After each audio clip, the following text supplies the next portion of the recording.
Mga insan, magandang gabi at pasensya na po kayo sa background ko ha. Hindi pa tapos yung bahay ko kaya nagkanda wakat-wakat yung kalagayan ko dito. Dito lang po kami natutulog sa sala pero ongoing na po yung renovation dito mga bossing insan. So ngayon, gusto ko po sabihin sa inyo mga insan na humina po ako ngayon sa social media, both sides ng sa dalawa kong account.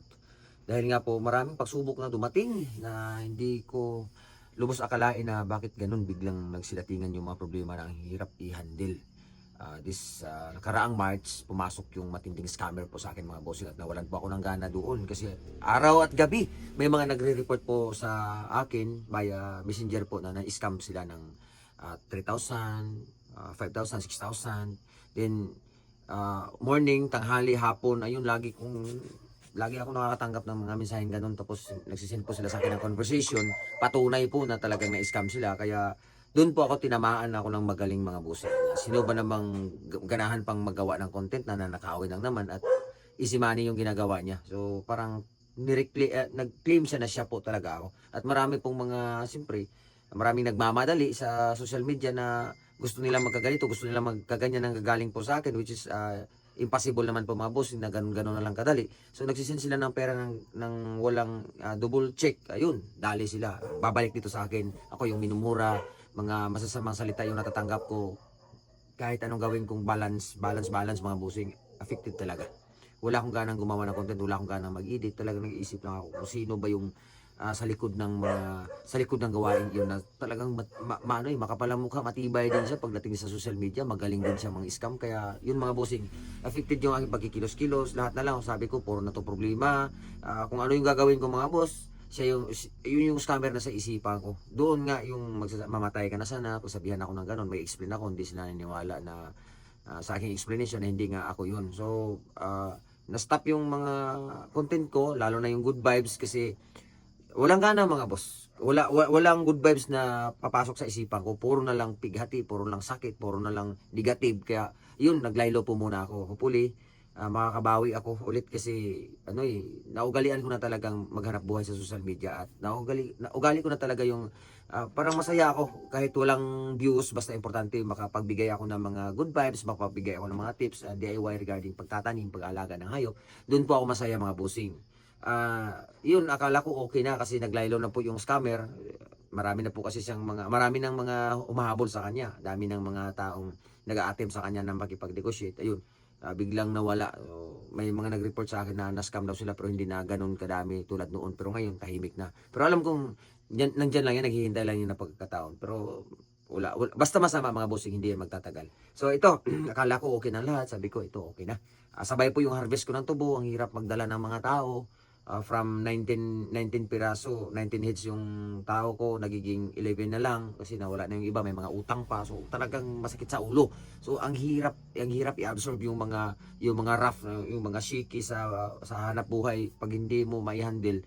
Mawawala ka sa tono, mawawala ka sa linya. So hindi mo alam kung saan ka magsisimula, hindi mo alam kung ano yung gagawin mo. Ang hirap ibalik sa regular mga bossing. So nagsabayan na rin lahat ng mga problema sa ganito ganyan yung ating mga bilihin ngayon, sobrang mahal na. Kaya medyo na out of line ako mga bossing. Then, kala ko okay na. Sabi ko, babalik na ako, makaka-recover na ako nito. Biglang may masamang nangyari na talaga hindi ko rin lubos akalain at parang hindi ko matanggap mga bossing. Yung pinakamalakas, pinakamabait, pinaka mapagkumbaba, mapagbigay, walang problema, walang naming mikos balungos. Siya yung kanang kamay ko dito pagdating sa trabaho mga bossing.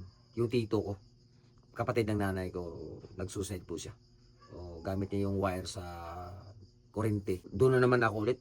Hagba na naman ako ulit na wala talaga. Wala akong pakialam sa mga cellphone ko. Wala akong pakialam sa video. Lahat na lang na parang torture yung isip ko. Nagsuicide siya na napakaliit na problema. Hindi niya alam na kaming lahat ay nagmamahal sa kanya. Feeling niya, hindi ko rin maisip mga bossing kasi tito ko siya. So nasa kalahating dugo niya at dugo ko. Similar kasi kapatid siya ng nanay ko mismo at mabait siya mga boss. Sobrang tahimik yung delikado pala yung mga taong ganun. Nag-suicide siya. Nag-switch na naman ako naghahanap na naman ako ng ibang ipapalit ko sa kanya which is hindi ko alam kung talagang maasahan ko ba kagaya sa kanya pero malabo na po yan mga bossing no. So another adjustment na naman ulit. Nag-adjust pa ako sa duty sa trabaho dahil iba na yung tao na pinagkakatiwalaan ko, nag-a-adjust pa ako sa pangyari hanggang ngayon na parang nandyan lang siya, sariwa lang sa paningin ko, pero mga bossing wala na. So, affected talaga yung aking mga vlog. Napakagandang mga content yung mga naka-prepare sa akin. Wala akong gana, hindi ko alam kung paano ko i-edit kasi hindi pa ako tapos. Wala na akong gana, mag-edit, voice over ako. Wala na. O, hindi ko matapos. Iwanan ko na yung trabaho ko. Magsisimula na naman ako dun sa ibang trabaho. Hindi rin matapos. Tatalo naman ako dun sa iba. Na puro na lang simula. Wala nang katapusan mga bossing. Kaya ang hirap talaga na. Hindi, akala na lang po ng iba dito sa content, social media, masaya yung tao, pero bawat isa sa atin ay mayroon tayong mga iniindang problema, no? Yung tito ko, good vibes po yun. May ano yun, may content creator po yun mga bossing. Marunong siyang gumawa ng mga content mula sa simula hanggang sa katapusan. So magaling din po yun. Natutuwa ako sa kanya, pero sobrang sakit nung namatay siya na hindi ko lubos akalain mga bossing. Unang-una, siya yung inaasahan ko pagdating sa trabaho.